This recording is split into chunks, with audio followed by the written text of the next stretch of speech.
tem muita relevância aqui, mas só para observar, né? É mais interessante porque ela dispensa a referência fisiológica ou orgânica, né? Que o instinto inevitavelmente carrega a determinação da natureza, né? Por assim dizer, de maneira vaga. Mas então, voltando, a relação entre poder e saber, ou melhor, a imbricação de uma coisa na outra, se renova e se reproduz em cada um dos empenhos discursivos voltados para a verdade. O impulso à verdade, que posteriormente, bem posteriormente, ganhará, lá para 1886, acredito, a denominação de vontade de Wille, de vontade de verdade, parece ser, sim, o nó que ata saber e poder como política no sentido de Foucault. Aqui. E Foucault diz o seguinte: o que está em jogo por detrás de todo conhecimento é uma luta de poder. Ao final da segunda exposição sobre a verdade,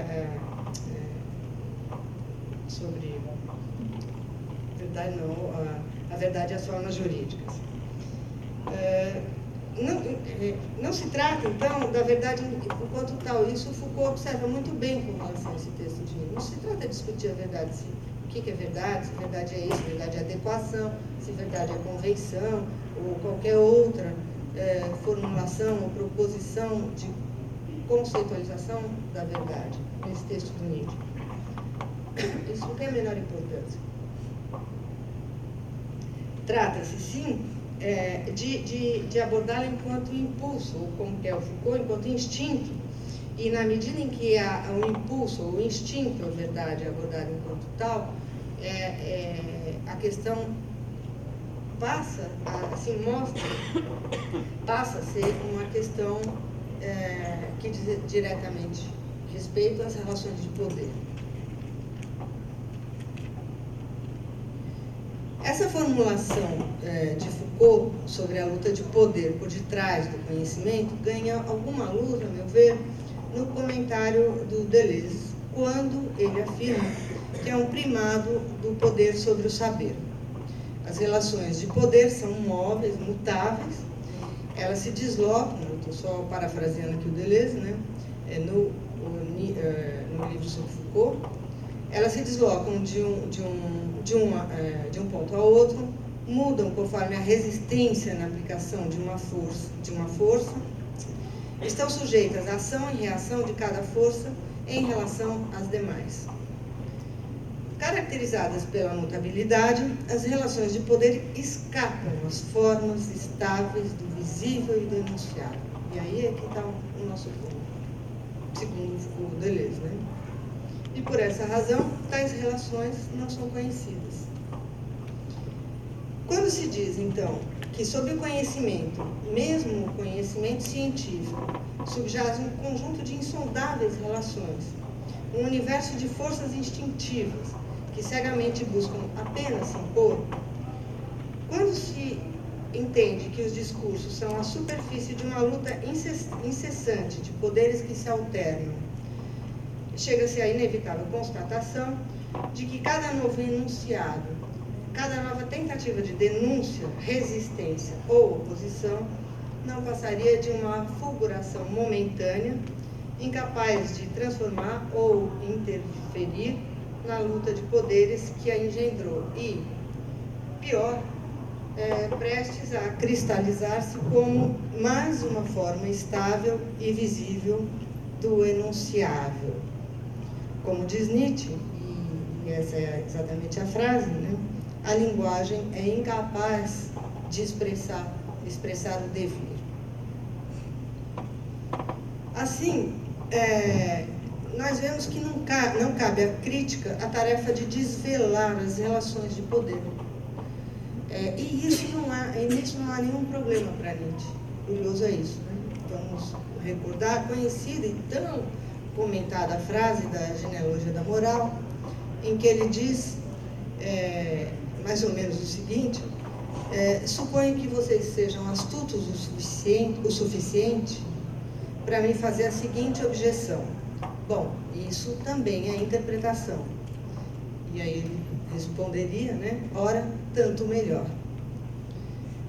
Então, talvez provenha desse espírito a descrição bastante otimista que nos apresenta Foucault na Ordem do Discurso, no texto A Ordem do Discurso, da complementariedade entre crítica e genealogia. Aí, ainda que a genealogia não opere a partir do interior dos discursos, tampouco se coloca de fora. Ela não é totalmente exterior a eles.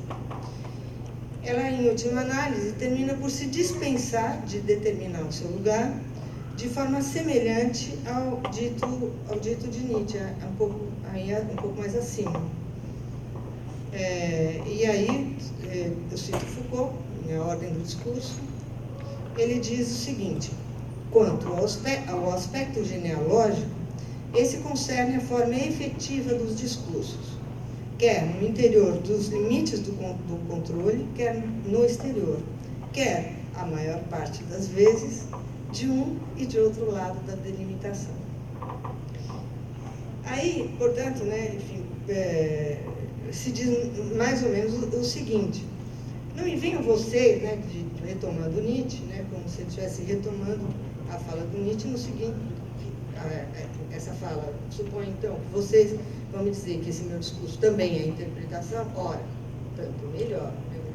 Eu tenho uma certa ciência de onde é possível se constituir um discurso, uma certa consciência, enfim, não me escapa o comprometimento inevitável que tem todo discurso filosófico, mesmo aquele que queira fazer a crítica mais contumaz e radical à tradição filosófica hegemônica, né, por assim dizer. Então, é mais ou menos como se dissesse aqui o seguinte: não me venham vocês impor a esse discurso uma exigência de neutralidade, ou aplicar a ele o imperativo de objetividade que se autoimpõe os discursos científicos dos quais a filosofia pretende tirar o seu modelo. É evidente que toda a linguagem filosófica, mesmo aquela que se insurge de maneira mais veemente contra os cânones do pensamento hegemônico, não poderia se furtar aos preconceitos, no caso do Nietzsche, metafísicos, embutidos na estrutura da gramática, por exemplo, sujeito-objeto. Não é possível dispensar, né, a estrutura gramatical. Entretanto, saber-se presa do discurso que condena e reconhecer-se como tal, esse seria o mérito da chamada interpretação, da autodenominada interpretação. Uma resposta aqui. Então, já caminhando para o final, me parece o seguinte: quando na Ordem do Discurso Foucault atribui,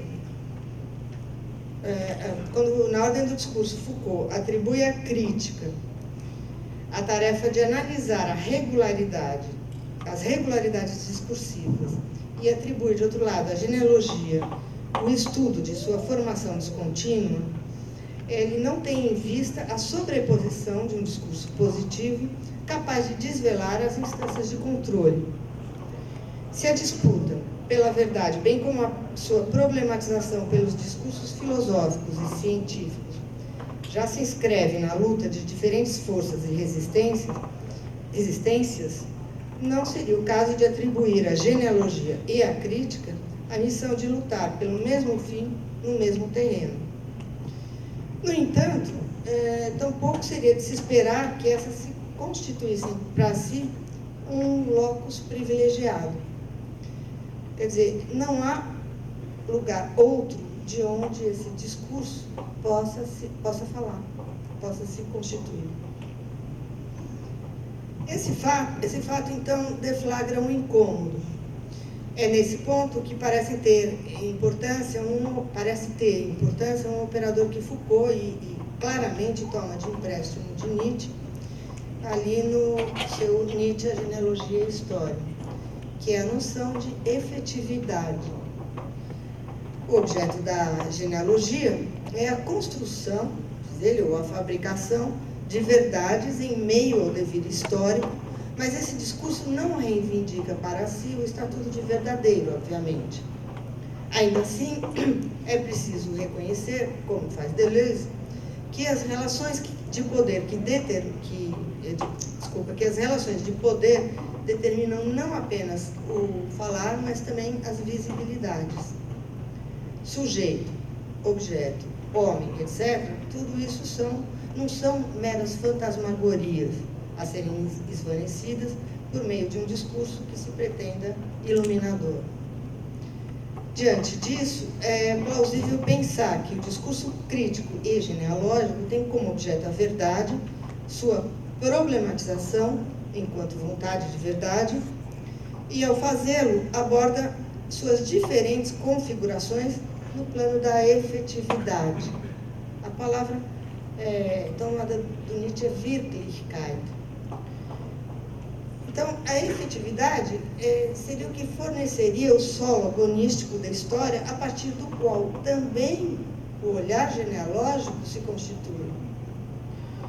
Ao seguirmos Deleuze, a problematização da verdade, o que inequivocamente se faz com a ideia de vontade de verdade, é fruto do poder. Se isso estiver correto, não há problema algum em se dizer que também a genealogia se faz como vontade de poder.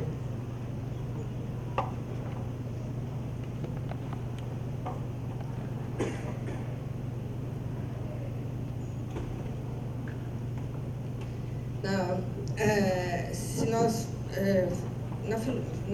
voltarmos um pouco, enfim, um texto contemporâneo sobre verdade e mentira, que se chama a filosofia na época trágica dos gregos, nesse texto Nietzsche sugere o termo efetividade, que aliás ele toma de empréstimo de Schopenhauer.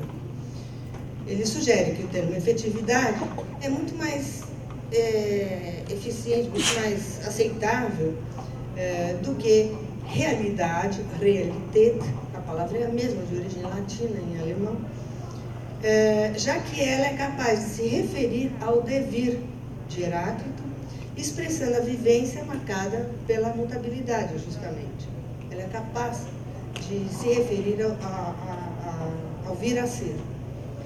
De forma diversa das noções de verdade ou realidade, com essa Wirklichkeit, se reconhece a existência de uma determinada configuração de forças que ora se impõe como hegemônica, ao mesmo tempo em que permite vê-la como conformação fugaz em meio à mutabilidade. Foucault toma essa noção, então, de efetividade para a sua ideia de história e afirma que a história efetiva, eu cito, reintroduz no devir tudo aquilo que se havia acreditado imortal no homem. Essa ideia, então, segundo ele, não se apoia em nenhuma constância, em nada fixo, não supõe a continuidade nem a linearidade, e, finalmente, e aí que está o ponto, ela não teme ser um saber em perspectiva. Ela não teme ser perspectivista, no sentido nietzscheano, né? Bom, agora, para terminar mesmo, né, claro, nós lembramos que em torno da metade dos anos 70, o próprio Foucault se dá conta, ou declara que seu esforço em constituir um discurso filosófico ou um experimento genealógico, caso se prefira, teria sido, confessa ele, que teria sido inócuo quando se trata de almejar as configurações de poder. Isso, de certa forma, me lembra Nietzsche, e também uma conhecida frase do Nietzsche do Anticristo, quando ele diz, se não me engano, do Anticristo, agora nem tenho certeza, quando ele diz: temo que não nos desvencilharemos de Deus, porque ainda acreditamos na gramática. Então, bom, a despeito dessa autocrítica explícita do Foucault, às vezes pode valer o exercício de recuperar o empenho combativo e o espírito de luta dessa chamada fase genealógica, como se pode ver, entretanto, nesse belo texto esse belo trecho do texto Nietzsche, a genealogia, a história. E com ele eu termino. Ali Foucault diz o seguinte: o grande jogo da história será de quem se apossar das regras, de quem tomar o lugar daqueles que as utilizam, de quem se disfarçar para pervertê-las, utilizá-las pelo avesso e voltá-las para aqueles que as tinham imposto. Com isso termino. Muito obrigada.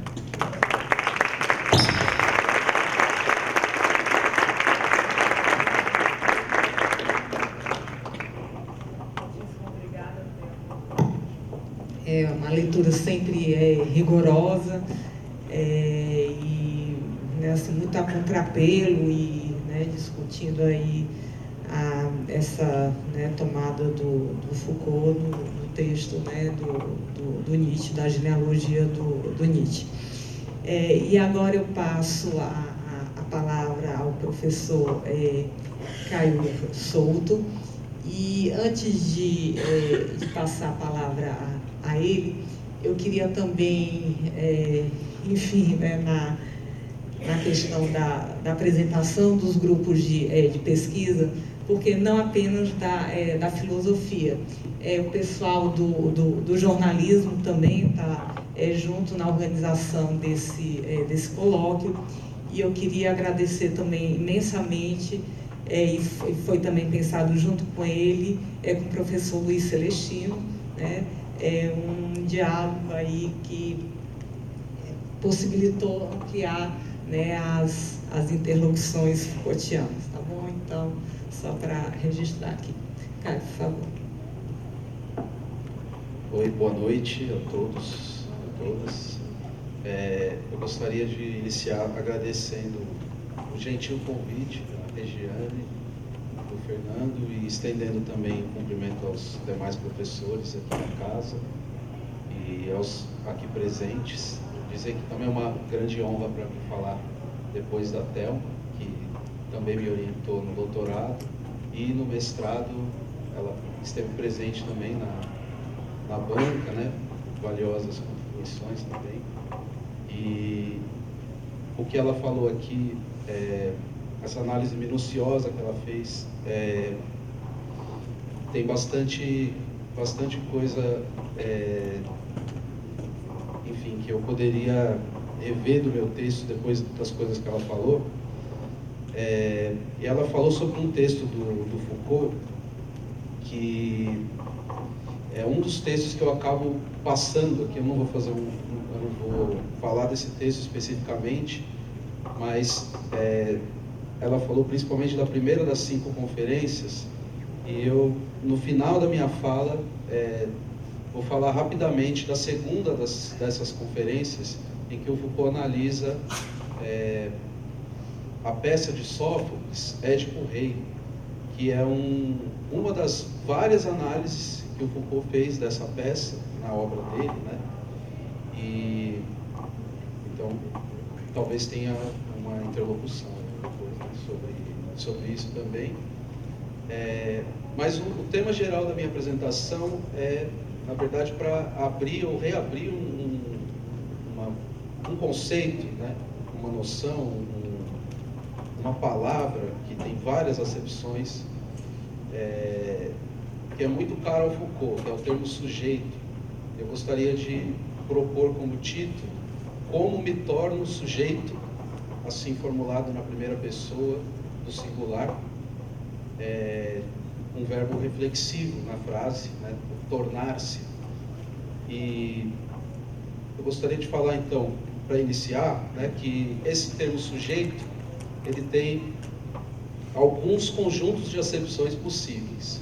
O primeiro deles poderia ser denominado de conjunto gramatical ou linguístico, o sujeito da gramática, tanto o sujeito ativo de uma ação, dentro de uma oração, como também o sujeito passivo, né, aquele que sofre a ação. O sujeito, num verbo reflexivo, é confundido, né? O ativo e o passivo são o mesmo sujeito. Tornar-se sujeito, então, é uma ação que eu pratico sobre mim mesmo, né? Correlatamente, mas diferentemente, uma acepção jurídica, né, do conceito de sujeito, que o Foucault também trabalha. O conceito de sujeito, ele pode ser o sujeito de direitos. Durante a monarquia, o sujeito, em francês, a palavra sujeito, designava os súditos também, aqueles que pertenciam ao rei, né? Então também existe um conceito jurídico de sujeito. E por fim, um conceito mais preciso e específico, um sentido filosófico de sujeito. O sujeito é aquele que possui consciência de si, podendo ser um sujeito cartesiano, um sujeito kantiano, existem diferenças, né, como se sabe, o sujeito fenomenológico. E eu gostaria de tentar propor, não por minha conta, mas indo em continuidade a um grande conjunto de pesquisas que vão no sentido de que há um sujeito também, uma acepção filosófica de sujeito em Foucault também, né? E que essa acepção é diferente dessas outras três que eu falei, existem outras ainda, claro.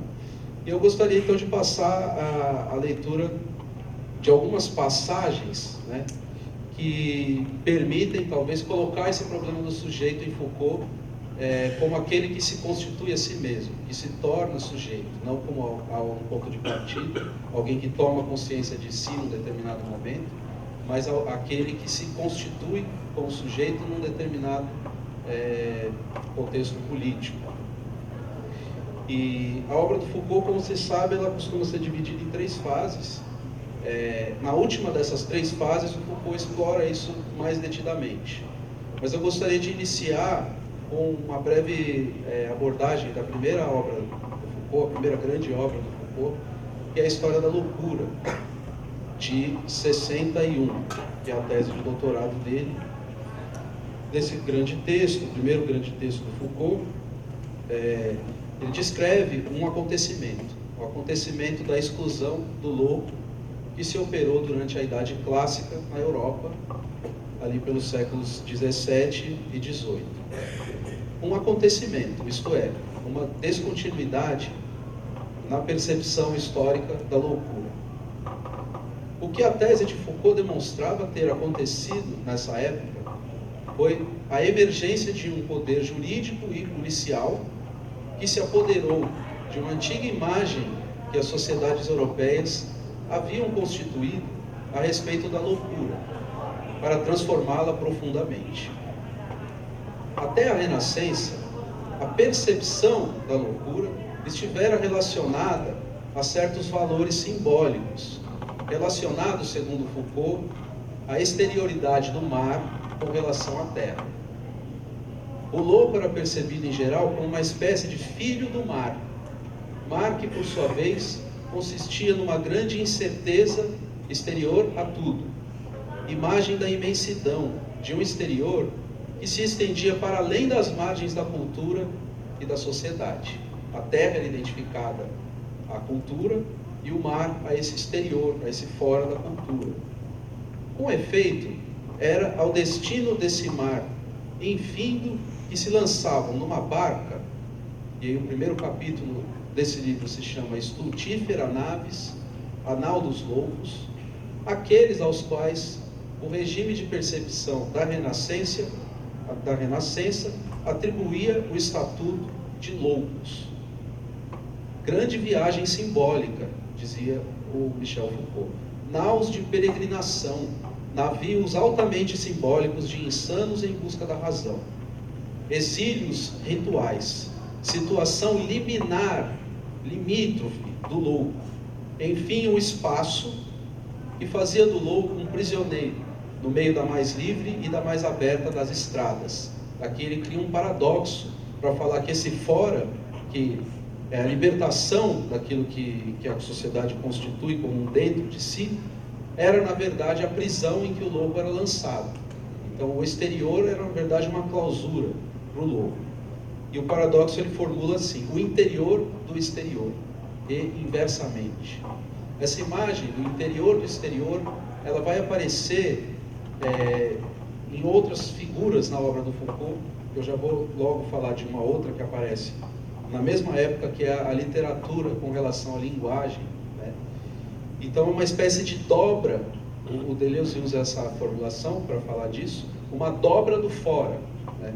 É um vergão que o fora constitui, que esse exterior constitui, uma dobra desse mar infindo, que é a nau dos loucos. A nau dos loucos é uma espécie de dobra do mar, uma dobra do exterior, que possui uma interioridade. Eis uma primeira descrição do que é o fora no pensamento de Foucault. O mesmo fora que em seus escritos sobre literatura será constituído na imanência da linguagem e segundo suas próprias regras. E a linguagem com as suas regras vai haver, num determinado período da história ocidental, uma emergência a partir dessas regras da linguagem de algo que nós hoje denominamos de literatura. É algo que é constituído pelas regras da linguagem, mas que não serve aos mesmos fins que a linguagem cotidiana ou que a linguagem jornalística, enfim, outros tipos de linguagem, a linguagem científica, se serve. É uma outra forma de lidar com as regras da linguagem, mas que, segundo Foucault, é mais essencial a essa linguagem ela mesma. É como se a linguagem fosse, na literatura, conduzida ao que ela é mesma, a próprio ser da linguagem. Ele usa essa formulação em textos da mesma época da história da loucura, um pouquinho posteriores. Se até a Renascença, como analisa Foucault,